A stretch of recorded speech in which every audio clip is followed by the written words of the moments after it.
আমি ওই বিজয় সরণির ওখানে একটা মূর্তি ছিল না বিরাট, শেখ মুজিবুর রহমানের। আমি ওইখান থেকে যাওয়ার সময় সবসময় দেখতাম। আমি অনেক সময় আমার যে গাড়ি চালক ওকে বলতাম, আমার জাহিদ জানো এই মূর্তিটাকে না একদিন লোকে মাটিতে নামিয়ে দিবে, আমি কিন্তু থাকবো না তখন, দেখবে তুমি মানুষে নামাবে। কারণ এত অন্যায় অবিচার ওই নামে হচ্ছিল, কিন্তু আল্লাহর অসীম করুণা যে আমি বেঁচে থাকতেই দেখে গেলাম। যারা আপনার ভারতীয় আধিপত্যবাদের আইকন মানে তাকে ব্যবহার করে ভারতীয় আধিপত্যবাদকে যে প্রতিষ্ঠা করেছিল বাংলাদেশে, সেই মূর্তিটাকে যখন নামিয়ে আনলো এবং আমি নিজের চোখে দেখে যেতে পারলাম, তার জন্য আমি আল্লাহর কাছে শুকরিয়া জানাই। শরীফ ওসমান হাদির সঙ্গে আমার একবারই দেখা হয়েছে, ওটাই আমার প্রথম দেখা এবং ওটাই আমার শেষ দেখা।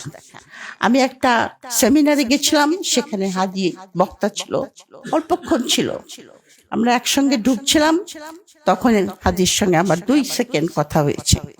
কিন্তু হাদির সমস্ত কার্যকলাপ, অত্যন্ত দুঃখের বিষয় যে বিএনপির মহাসচিব ওনার নামটা বলতে পারছিল না, কিন্তু আমরা কিন্তু সেম তো বটি, এবং ইনকলাব মঞ্চের নামও বলতে পারছিল না, উনি বলছিলেন ইনসাফ পার্টি। তার মানে হলো যে ওনারা বলেন বৃহত্তর রাজনৈতিক দল, কিন্তু তারা ওসমান শরীফ হাদির কার্যকলাপ, তার আদর্শ, সে যে বাংলাদেশের বিনির্মাণে তার যে স্বপ্ন, যেটা জুলাই অভ্যুত্থানে আমাদের ছাত্র জনতা যেটা আমাদের স্বপ্ন দেখিয়েছে, এবং সেটার পথ নির্দেশনা যে হাদি যেভাবে করছিল, অর্ধপথে তার কাজ থেমে গেল, কিন্তু যে কথা হাদি বলেছে যে আমার সন্তান লড়বে, আমার সন্তানের পরে তার সন্তানরা লড়বে, তারা স্বাধীনতার পতাকা সমুন্নত রাখবেই। সুতরাং ঢাকা ইউনিভার্সিটি এবং অন্যান্য আমাদের যে ছাত্র, তারা সবাই আমার ছাত্র, জাহাঙ্গীরনগরের যারা পড়েছে তারা তো অবশ্যই ছাত্র, এদের প্রতি আমার অসীম স্নেহ আছে। কারণ আফটার অল আমি একজন মা, এবং ওদের মধ্যে আমি আমার সন্তানদের ছায়া দেখি। এবং তারা এই যে আমাদের স্বাধীনতা হওয়ার পর থেকে 71-এর মুক্তিযুদ্ধের পর থেকে বাংলাদেশ যে একটা মুক্তিযুদ্ধের স্বপ্ন থেকে বিচ্যুত হয়ে পড়েছিল, এবং আমরা কোনো পথ খুঁজে পাচ্ছিলাম না।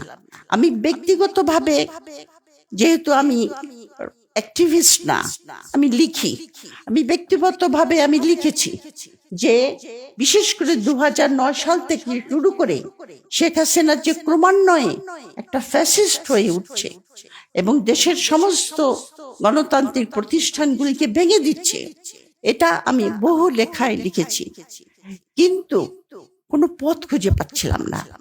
আমার মনে হচ্ছিল যে আমরা বোধহয় এখান থেকে আর বেরোতেই পারবো না। আমি ওই বিজয় সরণির ওখানে একটা মূর্তি ছিল না বিরাট, শেখ মুজিবুর রহমানের, আমি ওইখান থেকে যাওয়ার সময় সবসময় দেখতাম।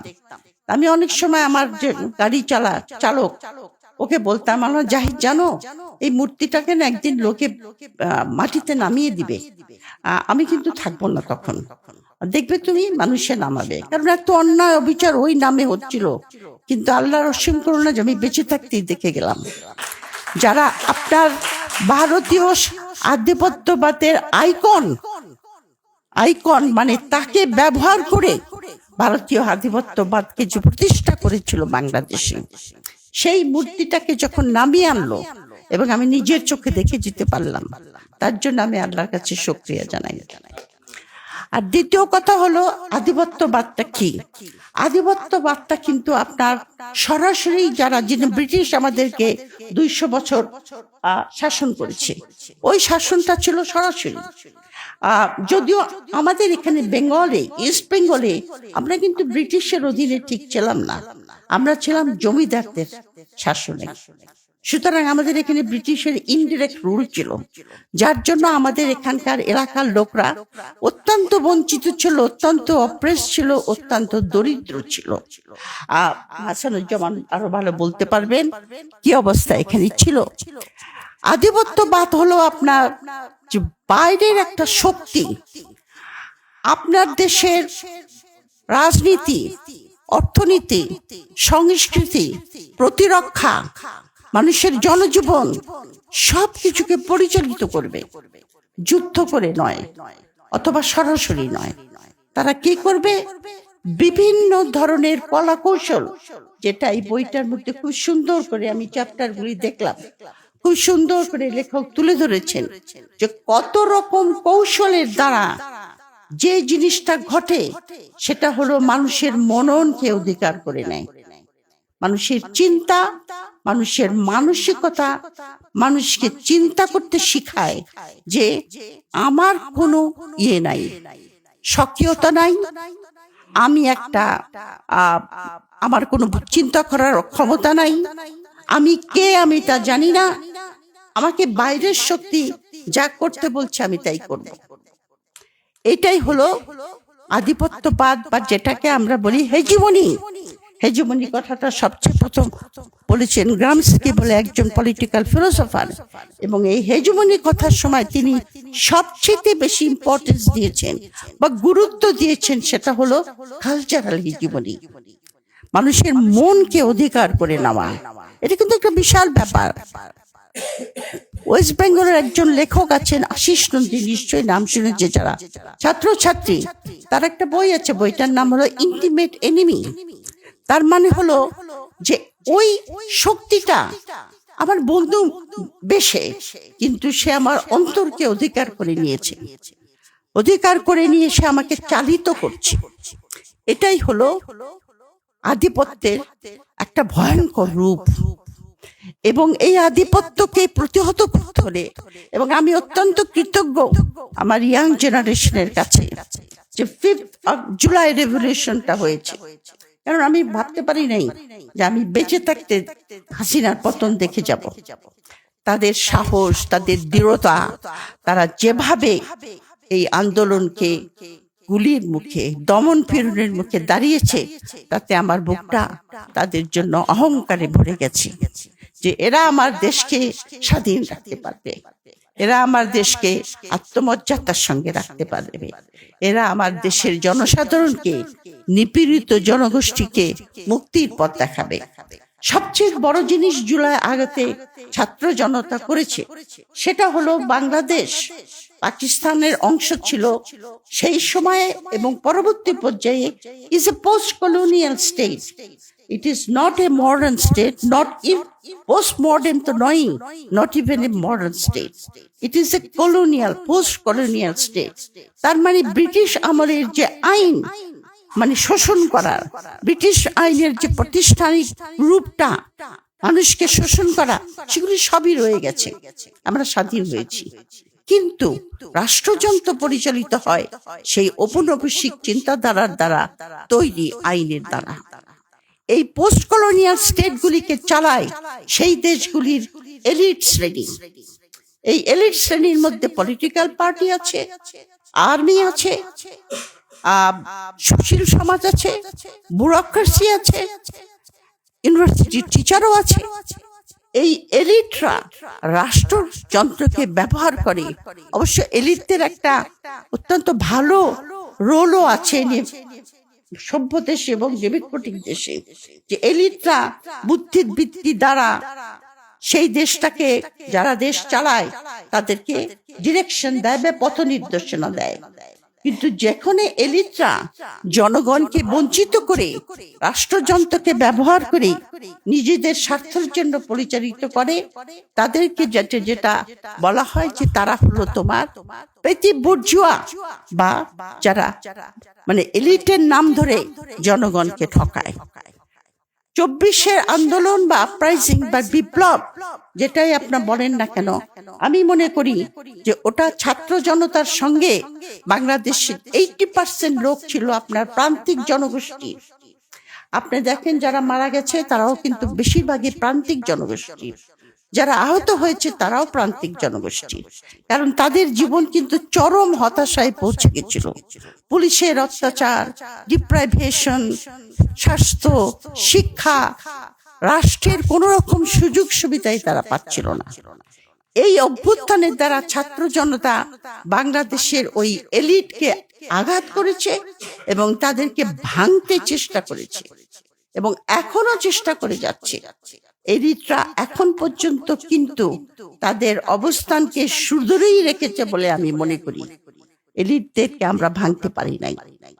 এখন নির্ভর করবে, এবং ওসমান হাদি, শরীফ ওসমান হাদির আমি তাকে ফলো করতাম, সেই যে কথাগুলি বলেছে যে কেমন করে আমরা বাংলাদেশকে সেই বিনির্মাণের পথে নিয়ে যাব, সেই কাজটা এখন অসমাপ্ত।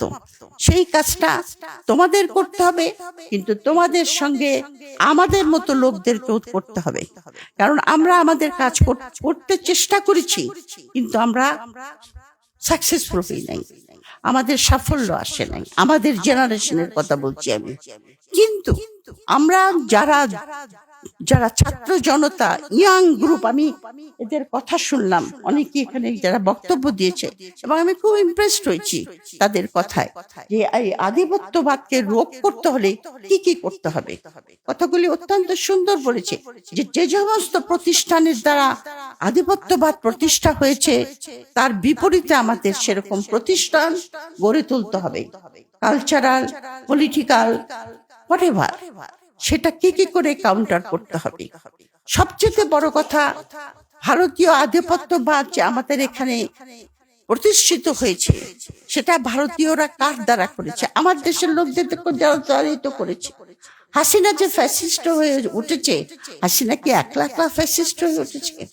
হাসিনাকে সাহায্য করেছে ব্যুরোক্রেসি, হাসিনাকে সাহায্য করেছে মিডিয়া, হাসিনাকে সাহায্য করেছে আর্মি, সবচেয়ে বেশি সাহায্য করেছে আমাদের প্রাণপ্রিয় আর্মি।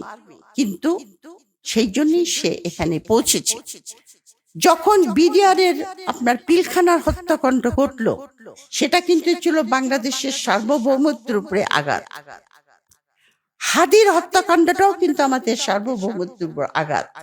কারণ অ্যাক্রস দি বর্ডার থেকে যদি কেউ এসে আমার দেশের লোককে মেরে যায় তাদের পলিটিক্যাল উদ্দেশ্যকে সফল করার জন্য, সেটা আমি মনে করব সার্বভৌমত্বের উপরে আঘাত হয়েছে। আমাদের পিলখানার সময় আঘাত হয়েছে, আমরা কিছু বলি নাই।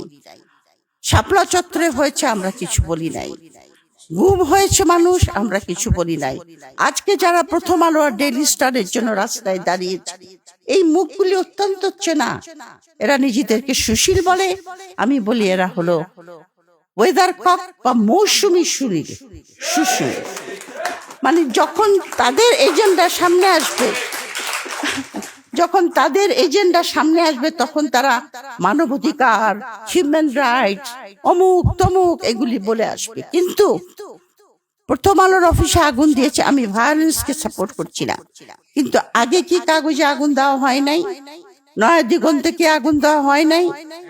সংগ্রামের এডিটরকে দাড়ি চেপে, দাড়িতে বয়স্ক লোক, উনি তো কিন্তু মরেও যেতে পারতো, তাকে কি, তখন এরা কোথায় ছিল? এদেরকে এই কোশ্চেন করতে হবে। এরা কিন্তু আমাদের সকল মৌসুমী সুশীলা, কিন্তু unfortunately I may be wrong, যেটাকে আমরা বলি, হাসানুজ্জামান বলতে পারবে, তারা হলো ফিফথ কলামিস্ট বলি আমরা।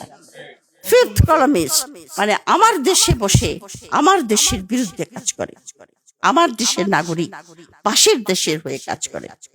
তারা তো এতখানি পেনিট্রেশন করতে পারতো না যদি আমরা তাদেরকে সাহায্য না করতাম। সুতরাং আমাদের সামনে যে যুদ্ধ, সেই যুদ্ধটা কিন্তু বিশাল। এই যুদ্ধে আমি জানি না আমরা জিততে পারবো কিনা। আল্লাহর কাছে সবসময় প্রার্থনা করি, দোয়া চাই যেন আমরা জিততে পারি, এবং যদি জিততে না পারি তাহলে আমরা অন্ধকারে তলিয়ে যাব, সে বিষয়ে কোনো সন্দেহ নাই। আর একটা জিনিস আমাদেরকে প্রমাণ করতে হবে যে আমাদের দেশের 90% উপর লোক মুসলমান, আমরা মুসলিম, কিন্তু আমাদের মধ্যে বিভিন্ন ভাবে আমি দেখি ইন্ডিয়ান হিস্ট্রি, তখন এটা তো হাসানুজ্জামান আমার যারা ইন্ডিয়াতে যে সমস্ত বিখ্যাত ঐতিহাসিক, ধরেন আর.সি. মজুমদার অথবা যদুনাথ সরকারের মতো লোকেরা, তাদের হিস্ট্রি পড়লে কি দেখা যায়? মুসলমানদের প্রতি ঘৃণা। অথচ যখন মোহর আলী ইতিহাস লেখে, তখন আমরা তাকে বলি কমিউনাল, কারণ সে মুসলমানের পক্ষে লেখে। এই যে একটা হীনমন্যতা আমাদের মধ্যে দিয়ে দিয়েছে। এমনকি 71 কনস্টিটিউশন তৈরি করার সময়, যেটা ইন্ডিয়ার ছায়াতে তৈরি হয়েছে, দেখেন তার মূলনীতির মধ্যে কি ছিল?